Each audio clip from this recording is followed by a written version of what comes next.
Hi hello. അപ്പോൾ എല്ലാവർക്കും എൻ്റെ പുതിയൊരു വീഡിയോയിലേക്ക് സ്വാഗതം. അപ്പോൾ ഞാൻ ഇന്ന് വന്നിട്ടുള്ളത് എൻ്റെ സ്കിൻ ട്രാൻസ്ഫോർമേഷൻ വീഡിയോ ആയിട്ടാണ്.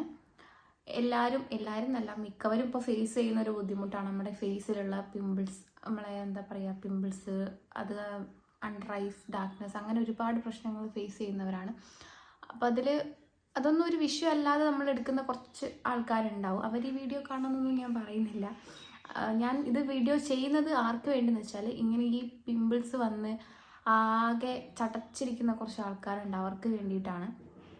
എങ്ങനെയാണ് ഇത് കൺട്രോൾ ചെയ്യാൻ നമുക്ക് പറ്റുന്നത്, എങ്ങനെ ഇത് മാറ്റി റിക്കവറായി എടുക്കാം, നമ്മുടെ പഴയ ഫേസ് എങ്ങനെ കൊണ്ടുവരാം എന്നൊക്കെ ഉള്ളതിൻ്റെ ഒരു വീഡിയോസ് ഞാനിതിൽ ഇൻക്ലൂഡ് ചെയ്യുന്നതായിരിക്കും കേട്ടോ. അപ്പോൾ ഞാനും ഇതുപോലത്തെ ഒരു പ്രശ്നം ഫേസ് ചെയ്ത ആളാണ്. ഏകദേശം ഒരു 5-6 മാസത്തോളം വല്ലാത്ത ബുദ്ധിമുട്ടായിരുന്നു. പിമ്പിൾസ് വന്ന് ഓവറായി ആകെ ഒരു നശിച്ച ഒരു ഫേസ് സ്കിന്നായിപ്പോയി എൻ്റെത്. അപ്പം ഞാൻ നല്ലപോലെ സ്കിൻ കെയർ ചെയ്യുന്ന ഒരാളായിരുന്നു, അത്യാവശ്യം നല്ലപോലെ ചെയ്യുമായിരുന്നു. പിന്നെ ഒരു ടൈം എത്തിയപ്പോൾ വർക്കും കാര്യങ്ങളൊക്കെ ആയിട്ട് അങ്ങനെ സ്കിൻ എനിക്ക് നോക്കാൻ പറ്റിയില്ല. അങ്ങനെയാണ് ഇപ്പോൾ സ്കിന്നിൽ പിമ്പിൾസും കാര്യങ്ങളൊക്കെ വന്നത്. പിന്നെ ഫസ്റ്റ് ഞാൻ ചെയ്തൊരു തെറ്റെന്താണെന്ന് വെച്ചാൽ, സ്കിന്നിൽ മൊത്തം ഞാൻ ത്രെഡ് ചെയ്തു. അങ്ങനെ അതിൻ്റെ എന്തോ ഒരു സൈഡ് എഫക്റ്റായിട്ട് എനിക്ക് നിറയെ പിമ്പിൾസ് വന്നു തുടങ്ങി. അതുമല്ല, ഞാൻ പിമ്പിൾസൊക്കെ പൊട്ടിക്കാൻ തുടങ്ങി. നല്ല രീതിയിൽ ഞാൻ പൊട്ടിക്കും. ഒരു പിമ്പിൾ കണ്ടാൽ എനിക്കത് പൊട്ടിച്ചില്ല ഒരു സമാധാനം ഉണ്ടാവില്ല. സത്യമായിട്ട് അത് പൊട്ടിക്കാനേ പാടില്ല. പൊട്ടിച്ച് കഴിഞ്ഞാൽ നമുക്ക് നല്ല പണി കിട്ടും. അപ്പോൾ നമ്മൾ ആദ്യം അത് ശ്രദ്ധിക്കണം കേട്ടോ. പിമ്പിൾസ് മുഖത്തുള്ള ആൾക്കാരാണെങ്കിൽ അത് പൊട്ടിക്കാണ്ട് നോക്കുക. ഈ ഡാർക്ക് സ്പോട്ട്സൊക്കെ നന്നായിട്ട് വരാൻ ചാൻസ് ഉണ്ട്. പിന്നെ പിമ്പിൾസ് അധികം ആവാൻ ചാൻസ് ഉണ്ട്. അപ്പോൾ അതൊക്കെ ഒന്ന് ശ്രദ്ധിക്കുക. പിന്നെ എനിക്ക് പറയാനുള്ളത് എന്താ വെച്ചാൽ, നമ്മൾ സ്കിൻ കെയർ നല്ല രീതിയിൽ ഫോളോ ചെയ്യുക. സ്കിൻ കെയർ ചെയ്യുന്ന ആൾക്കാരാണെങ്കിൽ അത് നല്ലോണം കണ്ടിന്യൂ ചെയ്യുക, അത് നിർത്തി പോവാതെ നോക്കുക. പിന്നെ നമ്മുടെ സ്കിന്നെ നോക്കിയിട്ട് സ്കിന്നിന് ആവശ്യമുള്ള ഇൻഗ്രീഡിയൻസ് ഉള്ള പ്രൊഡക്ട്സ് മാത്രം വാങ്ങി യൂസ് ചെയ്യുക. ഇപ്പോൾ ഈ പിമ്പിൾസൊക്കെ ഉള്ള ആൾക്കാരാണെങ്കിൽ സാലിസിലിക് ആസിഡിൻ്റെ യൂസ് ചെയ്യുക കേട്ടോ. ഞാൻ അതാണ് യൂസ് ചെയ്തത്. സൺസ്ക്രീന്, മോയ്സ്ചറൈസർ, സെറം എല്ലാം നമ്മൾ സാലിസിലിക് ആസിഡ് നോക്കിയിട്ട് വേണം യൂസ് ചെയ്യാനായിട്ട്. പിന്നെ പിമ്പിൾസ് അല്ലാത്തവർക്ക് അതിനനുസരിച്ചുള്ളത് പ്രൊഡക്ട്സ് വാങ്ങി യൂസ് ചെയ്യുക കേട്ടോ. അപ്പം ഞാനിപ്പോൾ ഈ പിമ്പിൾസിൻ്റെ കാര്യങ്ങളാണ് ഇതിൽ ഇൻക്ലൂഡ് ചെയ്യുന്നത്. അപ്പോൾ ഇതിൽ ഞാൻ പറയുന്നത് എന്താണെന്ന് വെച്ചാൽ, പിമ്പിൾസിൻ്റെ കാര്യമാണ്. പിമ്പിൾസ് വന്നിട്ട് ഒരുപാട് ബുദ്ധിമുട്ടുന്ന ആൾക്കാരുണ്ടാവും, ഇത് ബുദ്ധിമുട്ടല്ലാത്ത ആൾക്കാരും ഉണ്ടാവും, അതിലും എത്രയോ വലിയ പ്രശ്നങ്ങളൊക്കെ ഫേസ് ചെയ്യുന്ന ആൾക്കാരുണ്ടാവും. പക്ഷേ പ്രോപ്പറായിട്ട് സ്കിൻ കെയർ ചെയ്ത് നമ്മുടെ സ്കിന്നിനെ പൊന്നുപോലെ കൊണ്ടുനടക്കുന്ന കുറച്ച് ആൾക്കാരുണ്ട്. അവർക്കൊക്കെ അത് ഭയങ്കര ബുദ്ധിമുട്ടായിരിക്കും. ഇങ്ങനൊരു പ്രശ്നം ഫേസ് ചെയ്യാൻ ഭയങ്കര ബുദ്ധിമുട്ടായിരിക്കും. ഞാനൊക്കെ പുറത്തിറങ്ങാൻ തന്നെ എനിക്ക് ഭയങ്കര ചടപ്പായിരുന്നു, ഇതിങ്ങനെ ഓവറായിട്ട് വന്നിട്ട്. ഇപ്പം എനിക്ക് കംപ്ലീറ്റ് മാറിയോന്ന് ചോദിച്ചാൽ ഏറെക്കുറെ മാറിയിട്ടുണ്ട്. പിമ്പിൾസ്, ആക്റ്റീവ് ആക്നീസൊക്കെ മാറിയിട്ടുണ്ട്. ഡാർക്ക് സ്പോട്ട്സും ചെറിയ ബ്ലാക്ക് ഹെഡ്സും ഒക്കെയാണ് ഇപ്പോൾ ചെറുതായിട്ടുള്ളൂ. അപ്പോൾ നോക്കിയാൽ കാണാൻ പറ്റും. അങ്ങനെ കുറച്ച് ഇതൊക്കെ ഉള്ളൂ. അപ്പം ഞാൻ അങ്ങനെ മേക്കപ്പ് ഒന്നും ഇട്ടിട്ടില്ല. ആകെ ഒരു മോയ്സ്ചറൈസറും സൺസ്ക്രീനും ഇട്ടിട്ടുണ്ട്. പിന്നെ ലിപ്സ്റ്റിക് ഇല്ലാണ്ട് എനിക്ക് പറ്റില്ല. അങ്ങനെ ഇത് രണ്ടുമാണ് ഇട്ടത്. അപ്പം ഞാൻ എന്തൊക്കെയാണ് ചെയ്തത്, എങ്ങനെയാണ് ഇത് മാറ്റിയെന്നുള്ളത് ഞാനിതിൽ പറയാം കേട്ടോ. ഏറ്റവും ഫസ്റ്റ് നമ്മൾ നോക്കേണ്ടത് ഫേസ് വാഷ് കേട്ടോ. ഫേസ് വാഷ് നമ്മൾ മസ്റ്റായിട്ടും സാലിസിലിക് ആസിഡ് ബേസ്ഡ് തന്നെ നമ്മൾ യൂസ് ചെയ്യാം. ഒരുപാട് ആക്റ്റീവ് ആക്നേസ് ഒക്കെ ഉള്ളവരാണെങ്കിൽ 2% ഒക്കെ യൂസ് ചെയ്യാം കേട്ടോ. നമ്മുടെ ആക്നേസ് ഇങ്ങനെ കുറഞ്ഞു വരുന്ന ഒരു സ്കിൻ ടൈപ്പൊക്കെ ആണെങ്കിൽ 1% സാലിസിലിക് ആസിഡിൻ്റെ നമ്മൾ യൂസ് ചെയ്യാം. ഞാനിവിടെ കുറേ കാലമായിട്ട് ഫോളോ ചെയ്യുന്ന ഒരു ഫേസ് വാഷാണിത്. ഇത് 1%ൻ്റെതാണ് കേട്ടോ. ഡെർമേൻ്റെ 1% സാലിസിലിക് ആസിഡ് ജെൽ ഫേസ് വാഷാണ് കേട്ടോ. ഇത് മസ്റ്റ് യൂസാണ്. നിങ്ങൾക്ക് പറ്റുമെങ്കിൽ ഇതെന്തായാലും വാങ്ങി യൂസ് ചെയ്യാം. ഇതൊരു ബോട്ടിൽ വാങ്ങിയാൽ തന്നെ നമുക്കൊരു 2-2.5 മാസം വരെ നമുക്ക് യൂസ് ചെയ്യാൻ പറ്റും. നമ്മൾ യൂസ് ചെയ്യുന്നതിനനുസരിച്ചിരിക്കും. ഒരുപാടൊന്നും എടുത്ത് മുഖത്ത് വാരി തേക്കേണ്ട കാര്യമില്ല. കുറച്ച് എമൗണ്ട് എടുത്തിട്ട് നല്ല രീതിയിൽ കയ്യിൽ റബ്ബ് ചെയ്ത് ഫേസിൽ അപ്ലൈ ചെയ്ത് കൊടുത്താൽ മതി. അപ്ലൈ ചെയ്ത് കുറേ വെക്കരുത്, നമ്മളിങ്ങനെ മസാജ് ചെയ്ത് കഴുകി കളയണം. അപ്പോൾ ഇത് ഏറ്റവും കൂടുതൽ ഇഫക്റ്റീവായൊരു സംഭവമാട്ടോ. എനിക്ക് നിങ്ങൾ പറ്റുകയാണെങ്കിൽ ഇത് വാങ്ങിക്കുക. ഇതിൻ്റെ റേറ്റ് വന്നിട്ട്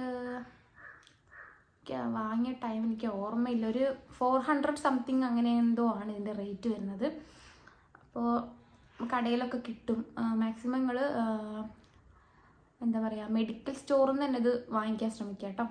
നെക്സ്റ്റ് വന്നിട്ട് പിൽഗ്രിമിൻ്റെ ഒരു സെറമാണ് കേട്ടോ. ഇത് നല്ല രീതിയിൽ എനിക്ക് എഫക്റ്റീവായ ഒരു സെറമാണ്. ഇതാണ് കേട്ടോ പിൽഗ്രിമിൻ്റെത്. ഇതിൽ സാലിസിലിക് ആസിഡും ഗ്ലൈക്കോലിക് ആസിഡും വരുന്നുണ്ട്. ആക്റ്റീവ് ആക്നെ പ്രിവെൻറ്റ് ചെയ്യും, പിന്നെ നമ്മുടെ ഡാർക്ക് സ്പോട്ട്സ് ഒക്കെ കുറച്ചൊക്കെ കുറയ്ക്കാനായിട്ട് ഹെൽപ്പ് ചെയ്യും കേട്ടോ. അപ്പോൾ ഞാൻ ഇത് യൂസ് ചെയ്യാൻ തുടങ്ങിയിട്ട് 2 മാസത്തോളമായി. അപ്പോൾ എനിക്ക് നല്ല രീതിയിൽ എഫക്റ്റ് ഉണ്ട്, പറയാണ്ടിരിക്കാൻ പറ്റില്ല. അടിപൊളി സെറമാണ്. ഇതിന് പ്രത്യേകിച്ച് എനിക്കിങ്ങനെ സൈഡ് എഫക്ട്സും കാര്യങ്ങളൊന്നും വന്നിട്ടില്ല. നമ്മൾ പാച്ച് ടെസ്റ്റ് ചെയ്തിട്ട് വേണം യൂസ് ചെയ്യാനായിട്ട്. നമ്മൾ വാങ്ങി യൂസ് ചെയ്യുന്നുണ്ടെങ്കിൽ ചെയ്തോ കേട്ടോ. എന്തായാലും നല്ലൊരു പ്രൊഡക്റ്റ് തന്നെയാണ്. ഇതിൻ്റെ റേറ്റ് വന്നിട്ട് 650 കേട്ടോ ഇതിൻ്റെ റേറ്റ് വരുന്നത്. അപ്പോൾ നിങ്ങൾക്ക് ഓഫറിലൊക്കെ കിട്ടുകയാണെങ്കിൽ വാങ്ങാം. ഞാൻ ഇത് ഓഫറിൽ വാങ്ങിയതാണ്. എനിക്കൊരു 500 അങ്ങനെ എന്തോ ആണെന്ന് വന്നത്. അപ്പോൾ ഞാൻ ഇവിടെ സ്റ്റോറിൽ നിന്നാണ് വാങ്ങിയത്, ഓൺലൈനൊന്നുമല്ല. നിങ്ങൾ കഴിയുന്നതും സ്റ്റോറിൽ നിന്ന് വാങ്ങാൻ ശ്രമിക്കുക കേട്ടോ. ഓക്കെ, അടുത്തതായിട്ട് എനിക്ക് പറയാനുള്ളത് മോയ്സ്ചറൈസറും സൺസ്ക്രീനും. സൺസ്ക്രീന് ഡീകൺസ്ട്രക്റ്റിൻ്റെ ഒരു സൺസ്ക്രീനാണ് കേട്ടോ. ഇതെങ്ങനെയാണെന്ന് വെച്ചാൽ ഇത് എല്ലാ സ്കിൻ ടൈപ്പിനും ഓക്കെയാണ്, പക്ഷേ എനിക്കും ഇത് ഓക്കെയാണ്. എൻ്റെ സ്കിൻ ടൈപ്പിനും ഇത് ഓക്കെയാണ് കേട്ടോ. എൻ്റെത് ഒരു സെൻസിറ്റീവ് ആക്നെ പ്രോൺ സ്കിന്നാണ്, അതിനും ഇത് ഓക്കെയാണ്, കുഴപ്പമില്ല, യൂസ് ചെയ്യാൻ പറ്റും. ഇതൊരു 350 റേറ്റാണ് കേട്ടോ ഇതിന് വരുന്നത്. നെക്സ്റ്റ് പ്ലമ്മിൻ്റെ ഒരു മോയ്സ്ചറൈസറാണ് കേട്ടോ. കാണുന്നുണ്ടോയെന്ന് എനിക്കറിയില്ല. പ്ലമ്മിൻ്റെ ഒരു മോയ്സ്ചറൈസറാണ്. ഇതിൽ ഗ്രീൻ ടീ മോയ്സ്ചറൈസറാണ് കേട്ടോ. ഓയിൽസ് കൺട്രോൾ, ഹൈഡ്രേറ്റ് സ്കിന്നൊക്കെയാണ് ഇതിലുള്ളത്. ഇതും ആക്നെക്ക് വേണ്ടി തന്നെ ഉള്ളതാണ്. ആക്നെ സ്കിന്നിന് യൂസ് ചെയ്യാം, ഞാൻ നോർമൽ ടൈപ്പിനും യൂസ് ചെയ്യാം. പിന്നെ ഡ്രൈ സ്കിന്നിന് പറ്റില്ല, ഓയിലി സ്കിൻ കേട്ടോ. ഓയിലി സ്കിന്നും പിന്നെ ആക്നെ സ്കിന്നും ഒക്കെ ഇത് പറ്റും, പിന്നെ ഡ്രൈ സ്കിന്നിന് പറ്റില്ല കേട്ടോ. അപ്പോൾ ഇത് വാങ്ങി യൂസ് ചെയ്യാലും ഓക്കെയാണ്. ഇതിന് മുമ്പ് ഞാൻ യൂസ് ചെയ്തത് പ്ലമ്മിൻ്റെ തന്നെ ഗ്രീൻ ടീൻ്റെ സാലിസിലിക് ആസിഡ് വരുന്ന മോയ്സ്ചറൈസറാണ് കേട്ടോ. അതും ഓക്കെയാണ്, ഇതും ഓക്കെയാണ്. ഇത് നമുക്ക് ഫ്രേഗ്രൻസ് ഉണ്ട്, മറ്റേതിൽ ഫ്രേഗ്രൻസ് ഇല്ലാത്ത ടൈപ്പാണ്. അത് ഇഷ്ടപ്പെടുന്നവർക്ക് ആ ടൈപ്പ് വാങ്ങാം, ഇതാണെങ്കിൽ ഈ ടൈപ്പ് വാങ്ങാം. രണ്ടും എനിക്ക് ഏകദേശം ഓക്കെയാണ്, നല്ല പ്രൊഡക്റ്റ് തന്നെയാണ് കേട്ടോ. അപ്പോൾ ഞാൻ ബേസിക്കായിട്ട് ഇപ്പോൾ യൂസ് ചെയ്യുന്ന സാധനങ്ങളാണ് ഇപ്പോൾ കാണിച്ചു തന്നത്. ഫേസ് വാഷ്, സെറം, പിന്നെ മോയ്സ്ചറൈസർ, സൺസ്ക്രീൻ. ഇത് 4 മസ്റ്റായിട്ട് നിങ്ങൾ എന്താ പറയുക നന്നായിട്ട് ഫോളോ ചെയ്യുക. പിന്നെ സ്കിൻ ടൈപ്പ് അനുസരിച്ച് തന്നെ ഫോളോ ചെയ്യണം. ഞാനിപ്പോൾ പറഞ്ഞുകൊണ്ടിരിക്കുന്നത് ആക്നെ പ്രോൺ സ്കിന്നിൻ്റെയാണ്. അപ്പോൾ അങ്ങനത്തെ സ്കിന്നുള്ള ആൾക്കാരാണെങ്കിൽ ഇങ്ങനത്തെ ടൈപ്പ് യൂസ് ചെയ്യുക. സാലിസിലിക് ആസിഡ് എന്തായാലും ഫോളോ ചെയ്യുക. അത് ഇൻക്ലൂഡായ എന്ത് സാധനം വേണമെങ്കിലും നിങ്ങൾക്ക് വാങ്ങി യൂസ് ചെയ്യാം കേട്ടോ. പിന്നെ എന്താ പറയുകയെന്ന് വെച്ചാൽ ട്രീറ്റ്മെൻറ്റ് ഡോക്ടറൊക്കെ കാണിക്കുന്ന ആൾക്കാരാണെങ്കിൽ ഡോക്ടറെ കാണിച്ചിട്ട് അതും യൂസ് ചെയ്യാവുന്നതാണ്. അല്ലാണ്ട് ഇങ്ങനെ സ്കിൻ കെയർ നോക്കുന്നതാണെങ്കിൽ ഇതും ഫോളോ ചെയ്യാം. ഞാൻ ഫസ്റ്റ് ടൈമിലൊക്കെ ഡോക്ടറെ കൺസൾട്ട് ചെയ്തിട്ടുണ്ട്, എന്നിട്ടൊന്നും എനിക്ക് നല്ല മാറ്റമൊന്നും കിട്ടിയിട്ടില്ല. പ്രത്യേകിച്ച് ഒരു മാറ്റവും ഇല്ല. അതോടുകൂടിയാണ് ഞാൻ ആകെ ഡൗൺ ആയത്. ഇതൊന്നും മാറില്ല, ഇതിങ്ങനെ തന്നെ മുഖത്തുണ്ടാവും എന്നുള്ളൊരു ഫീലായിരുന്നു. പിന്നെ ഞാനിങ്ങനെ ഈ സ്കിൻ കെയർ എന്നെ ഫോളോ ചെയ്തപ്പോഴാണ് എനിക്കിത് കുറേയൊക്കെ കുറയ്ക്കാൻ പറ്റിയത്. ഒരുപാട് ആക്നെ ഉണ്ടായിരുന്നു എൻ്റെ മുഖത്ത്, ഇങ്ങനെ നിറച്ചുണ്ടായിരുന്നു. അതിൻ്റെ ഫോട്ടോസൊക്കെ ഞാൻ ഈ വീഡിയോയിൽ ഇൻക്ലൂഡ് ചെയ്യാം കേട്ടോ. അതും ഇതും വെച്ച് കമ്പയർ ചെയ്യുമ്പോൾ എനിക്കിപ്പോൾ ഭയങ്കര സന്തോഷമാണ്. കാരണം ഒരിക്കലും ഇതിങ്ങനെ മാറില്ലെന്ന് ഞാൻ വിചാരിച്ചിട്ടില്ല. മാറുമെന്നൊന്നും ഞാൻ വിചാരിച്ചിട്ടില്ല. അപ്പം എനിക്ക് ഭയങ്കര സന്തോഷം. അപ്പോൾ എനിക്ക് പറയാനുള്ളത്, ഇങ്ങനത്തെ പ്രശ്നമുള്ള ആൾക്കാർ ഇതൊന്നും ആലോചിച്ച് സങ്കടപ്പെട്ട് പുറത്തിറങ്ങാണ്ടിരിക്കുകയൊന്നും വേണ്ട. ഇങ്ങനെയൊക്കെ നമ്മൾ കൃത്യമായിട്ട് സ്കിൻ കെയർ ഒക്കെ ഫോളോ ചെയ്ത് ഫുഡിൻ്റെ കാര്യം മെയിനായിട്ട് ശ്രദ്ധിക്കണം. അത് പറയാൻ പറ്റും. ഓയിലി ഫുഡ് കൺട്രോൾ ചെയ്യണം കേട്ടോ.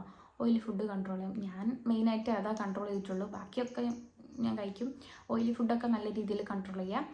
പിന്നെ പഞ്ചസാര ഒന്നും അധികം കഴിക്കാത്തതായിരിക്കും നല്ലത്, അതും നോക്കുക. അപ്പോൾ എനിക്ക് ഇത്രേ പറയാനുള്ളൂ. അപ്പോൾ എൻ്റെ ഈ വീഡിയോ ചിലർക്കെങ്കിലും ഹെൽപ്ഫുൾ ആയിരിക്കുമെന്ന് വിചാരിക്കുന്നു. അപ്പോൾ പുതിയൊരു വീഡിയോ ആയിട്ട് വീണ്ടും കാണാം. ബൈ.